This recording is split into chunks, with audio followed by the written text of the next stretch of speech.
servir. Episódio claro da tentação de Jesus, narrativa histórica, então, ou seja, o texto é como está escrito, isso aconteceu, e de fato não precisa de muitas explicações, porque as palavras mencionadas já descrevem o fato, a história e a própria conversa, porém algumas lições a gente pode perceber aqui. No deserto, Jesus é tentado em 3 áreas da vida humana extremamente importantes. Primeiro, as necessidades físicas do verso 3. Transforma a pedra em pães. Segundo, no reconhecimento e poder, no verso 6. E em terceiro lugar, na autossuficiência espiritual. Inclusive com o diabo usando a própria Escritura para ludibriar, ou tentar, porque não aconteceu, né, a mente de Cristo, para que ele pudesse dizer, não, realmente a palavra diz isso, mas era Cristo, né? E acontece que Jesus responde às 3 colocações, ou às 3 tentações do inimigo, de forma clara, começando inclusive com uma expressão que diz, está escrito.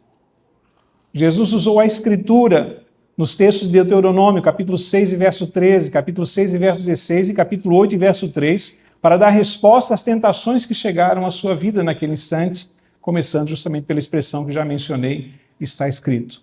Ele não debate usando lógica humana. Ele não debate através de questões emocionais, usando emoção. E ele não debate na sua própria experiência pessoal, mas usa única e exclusivamente uma coisa, a mais poderosa de todas, a palavra de Deus. E ele submete cada tentação à sua autoridade, a autoridade da Escritura. Não tinha o Novo Testamento, ele usa o Antigo.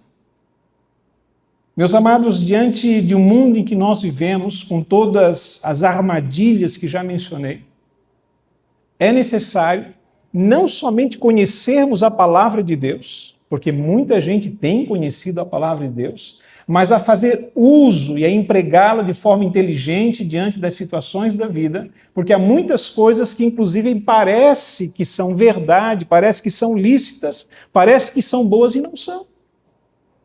O Salmo 90, ou melhor, o Salmo 91, verso 11 e 12, usado pelo inimigo na tentação de Jesus, era a palavra de Deus, mas estava de forma distorcida, mal aplicada, usada de forma enganosa, procurando confundir a mente, a formar atitudes, reações, ou até mesmo realizações que fariam justamente o que a palavra de Deus não diz. Ter a mente de Cristo é usar a Escritura, mas de forma sábia e inteligente, através da ação do Espírito Santo no coração de cada um de nós. Eu digo isso porque, inclusive, dentro desse conceito em que a sociedade, a própria tecnologia, né, ou tudo que nós pensarmos diante das suas vozes que procuram tirar a nossa mente de um foco principal, real e verdadeiro e necessário. O próprio contexto de fé faz o mesmo. Aplica os mesmos princípios, usando a palavra de Deus distorcidamente, e fazendo com que, aparentemente, Deus diga alguma coisa que, na verdade, ele nunca disse. Porque a palavra está sendo usada de forma errada. Saiba que, através ou com o uso da palavra, pessoas já mataram ao longo da história. Por não saber aplicar os textos bíblicos de forma adequada, dentro do seu contexto global, falo tanto essa palavra, né, o contexto global das Escrituras. Por quê? Porque existem condições para você observar a respeito de um tema num livro e também numa carta, num texto histórico e também numa poesia, numa metáfora e também numa hipérbole. E se você não souber o que são essas coisas, há risco de você interpretar a Escritura e dizer coisas ou ouvir coisas que Deus nunca disse. E a mente de Cristo é uma mente inteligente. É uma mente sábia, é uma mente que não age de forma circunstancial, mas bíblica. É uma mente que não age por um desejo imediato, mas está submissa à verdade. É uma mente que não é seduzida pelo momento, mas está firmada na revelação divina. E somente com uma mente assim, é que nós vamos vencendo a cada dia, destruindo sofismas, como diz o apóstolo Paulo, derrubando incoerências, não cedendo a justamente, vamos pensar assim, as tentações de primeiro momento, aparentemente tão boas e razoáveis e até bíblicas, mas distorcidas e que não levam a lugar nenhum. O uso inteligente ou o emprego inteligente da Escritura é condição fundamental para que a nossa mente seja como a mente de Cristo. Então, aprenda da Escritura e comece a usá-la no seu dia a dia de forma sábia e inteligente.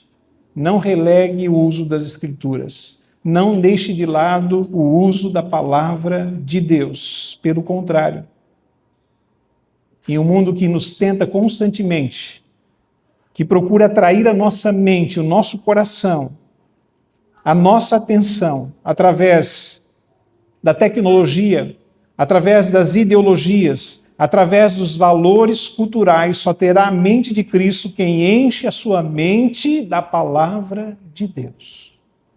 Não tem como ser diferente. E num mundo capcioso e com poder de sedução, fora do comum, porque quem age nesse mundo são as próprias trevas, não é possível vencê-lo sem a ação do Espírito Santo no coração. Então aprenda a Escritura, use a Escritura, fale da Escritura. Isso Deus diz a Josué e a muitos outros, né? Medite nas Escrituras e tome decisões na sua vida, seja no trabalho, na família, nas decisões com relação ao futuro, nas respostas que você precisa dar à sociedade que está em sua volta, mesmo diante das pressões que ela proporciona a mim e a você. Uma resposta segundo a palavra de Deus, segundo a palavra de Cristo. Não basta ouvir a Bíblia ocasionalmente. É preciso pensar biblicamente. É preciso viver a Escritura. Precisa ser mais forte em nós do que eu acho. Eu acho que é assim. Eu acho que pode ser assim. Não. É o que a Bíblia diz de fato. Segundo lugar, nós temos a mente de Cristo quando escolhemos a vontade do Pai. Quando nós escolhemos a vontade do Pai. O segundo texto ainda está em Mateus, que é mais fácil, embora outros evangelhos também o abracem. O episódio, né? Mateus 26, o capítulo 26, versos 36 e 39. Assim a gente resume a leitura. 3 versos, diz assim então a Escritura. Em seguida foi Jesus com eles a um lugar chamado Getsemane, ou Getsemane, e disse a seus discípulos: assentai-vos aqui, enquanto eu vou ali orar.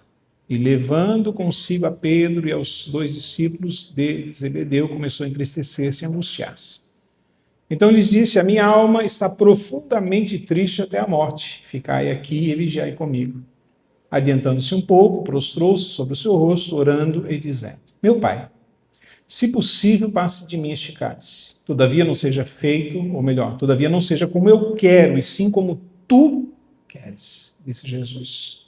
Isso se repete, em outras palavras, no verso número 42, lá no final, faça-se a tua vontade. E no verso 44 diz que ele foi orar pela terceira vez, repetindo as mesmas palavras. Observe, a mente de Jesus é uma mente que está numa circunstância, agora não de tentação externa, mas de agonia interna, profunda. Diz o texto que a sua alma estava entristecida até a morte. Ele mesmo menciona isso aos seus discípulos, é registrado por Mateus, que há uma profunda tristeza no coração de Jesus pelo fato que se seguiria. No entanto, a própria dor, no entanto, as condições internas de agonia, não permitem em nenhum momento que Cristo faça a sua própria vontade. Pelo contrário, mesmo na dor, ele está submisso à vontade de Deus. Ou seja, em qualquer circunstância, em uma das mais severas, embora a crucificação ainda chegaria, Jesus está plenamente submisso à vontade do Pai Celeste. E quanto mais se aproximava o tempo, enquanto mais talvez a agonia se manifestava e mais a dor atingia o seu coração, e mais a tristeza vinha na sua alma, ainda mais ele repetia as mesmas palavras: seja feito, Pai, a tua vontade. Não seja como eu quero, mas como tu queres. A mente de Cristo não foge do sofrimento, meus irmãos, mas confia no Pai a todo tempo. Confia no Pai. A mente de Cristo, ela não é guiada pelo conforto, mas pela obediência. A mente de Cristo encontra descanso em fazer a vontade do Pai Celeste. Essa é a mente de Cristo. Observe que ela é contrária à nossa mentalidade natural.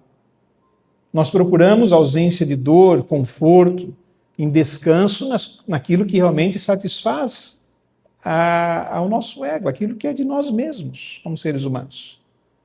Agora observe alguém que tem a mentalidade de Cristo. Claro, aqui ele é o Cristo, né? O próprio Jesus usei como exemplo. Diante de qualquer dor e sofrimento, diante de qualquer desenrolar da história, diante de qualquer dificuldade que se apresente, ele está completamente submisso à vontade do Pai. A oração dele é para isso. Apesar da tristeza que, como humano, Cristo era nesse momento de ministério, ainda assim, ele se submete completamente à vontade de Deus. Essa é uma mente de Cristo. Quando Paulo diz, nós temos a mente de Cristo, ele está dizendo que está completamente submisso à vontade de Deus e de Cristo na sua vida, na sua jornada, nas suas decisões. E diante das intempéries da existência humana, nós sabemos muito bem que Paulo sofreu coisas difíceis, né? Ele chega a dizer, eu trago no meu corpo as marcas de Cristo. E diante de toda essa dificuldade e sofrimento alcançado por várias razões, ainda assim pensava, submisso ao Senhor, como servo e não como Senhor das coisas, colocando a sua vida diante de Deus. Ter a mente de Cristo significa aprender a dizer sim a Deus, mesmo quando isso custa, quando dói e quando não entendemos todas as coisas. É estarmos submissos em qualquer circunstância e situação. Muitas vezes nós queremos pensar como Cristo, mas sem viver sob o senhorio de Cristo. Essa não é uma mentalidade de Cristo. Só é possível ter essa mentalidade quando estamos completamente submissos ao Pai Celeste, quando empregamos inteligentemente a palavra de Deus, quando usamos a Escritura como de fato ela é, quando os textos não são apenas versos de massagear o nosso ego, mas que confrontam o nosso pecado, que viram a nossa alma do avesso, fazendo com que sejamos enxergados como realmente somos, carentes e necessitados de Deus. Enquanto o mundo, no seu ardil, chamando a nossa atenção, provocando a nossa mente a nos distrair daquilo que é real com relação à Escritura, olhemos para aquilo que pode transformar verdadeiramente a nossa vida, mudar profundamente os nossos corações, e nos trazer diretrizes que impactam a nossa alma e nos conduzem a uma vontade divina, principalmente no mundo em que nós estamos vivendo, que quanto mais avança, mais afastado de Deus está. E mais enreda pessoas a viver esse afastamento e essa circunstância sem Deus, sem senhorio de Cristo, sem o emprego real da Escritura Sagrada. A mente de Cristo, concluindo, meus amados, não se forma automaticamente. Eu creio em Cristo e agora então eu já tenho a mente de Cristo. Não é assim que funciona. Ela é cultivada. O crescimento deve ser contínuo. Ela se manifesta quando, e pelo menos nessas duas coisas que mencionei nessa noite, empregamos a palavra inteligentemente e nos submetemos à sua vontade, à vontade de Deus Pai. Paulo resume esse chamado com clareza quando ele diz, não precisa você abrir também lá em Romanos no capítulo 12, verso 2, não vos conformeis com este século, mas transformai-vos pela renovação da vossa mente, para que experimenteis qual seja a boa, agradável e perfeita vontade de Deus. Em um mundo que disputa a sua mente todos os dias e a minha mente todos os dias, permita que o Espírito Santo renove os seus pensamentos, alinhe os seus desejos e forme em você a mente de Cristo. Oremos ao Senhor. Querido Pai Celeste, dá-nos tua graça, Senhor. Realmente vivemos nesse mundo conturbado, que a todo tempo, ó Deus, com os seus artifícios, procura nos desviar, ó Pai, do foco no Senhor Jesus Cristo, do desejo de Deus para a nossa vida. Mas somos chamados, como disse o apóstolo Paulo, a termos a mente de Cristo. Mente que age com inteligência, com sabedoria não humana, mas provinda do alto, do próprio Espírito Santo de Deus que já habita o nosso coração, para que diante dos fatos da vida, diante dos novos momentos e circunstâncias que esse mundo propõe à sua população, à sua sociedade, sejamos bem alertas com relação à palavra de Deus que deve estar no nosso coração, para aplicarmos ela na nossa vida de forma adequada, conforme a vontade do Senhor. Para que, ó Deus, venhamos a dar respostas a tudo que se chega a nós, de forma estratégica e sábia, para que a nossa mente, ó Deus, não seja contaminada com as coisas deste mundo, pelo contrário, possa estar cativa à palavra de Deus, meditando constantemente na Escritura, para que as nossas decisões, para que as nossas ações, as nossas reações sejam realmente em conformidade com a palavra, ó Deus, e assim fechemos a boca do leão, calemos a boca dos inimigos, ó Deus, e manifestemos testemunho da Tua palavra, da Tua pessoa e da Tua verdade. Dá-nos essa graça, Senhor, que a palavra de Deus não tem apenas lugar, ó Deus, somente no conhecimento da nossa vida, mas no emprego inteligente dela nas questões do dia a dia. E também, ó Pai, que venhamos a estarmos sempre sob a Tua vontade, diante, ó Deus, de um mundo que nos desperta a vivermos a nossa própria vida, a buscarmos a felicidade, em troca da eternidade, ó Deus, desfrutando dos prazeres passageiros e efêmeros deste mundo, que possamos entender que mesmo em meio à dor, às vezes, mesmo em meio a circunstâncias que trazem dificuldades à nossa alma, precisamos estarmos submissos à Tua vontade todos os dias. E decidimos por aquilo que é certo, por aquilo que é correto, por aquilo que é íntegro, por aquilo, meu Deus, que é lícito, por aquilo que está em conformidade com o desejo do Senhor para a nossa vida. E assim, meu Deus, experimentarmos, claro, a Tua agradável, perfeita, Tua vontade, Senhor, que é maravilhosa em todas as coisas. E a vivermos, ó Deus, tendo a mente de Cristo, crescendo, transformando-nos, sendo renovados, ó Deus, numa mentalidade nova, Senhor, não arcaica, não, ó Deus, como tínhamos antes, mas pelo contrário, uma nova mentalidade que exalta Cristo e que anda segundo a Sua vontade. Ajuda-nos a isso, te pedimos nessa noite, Paizinho.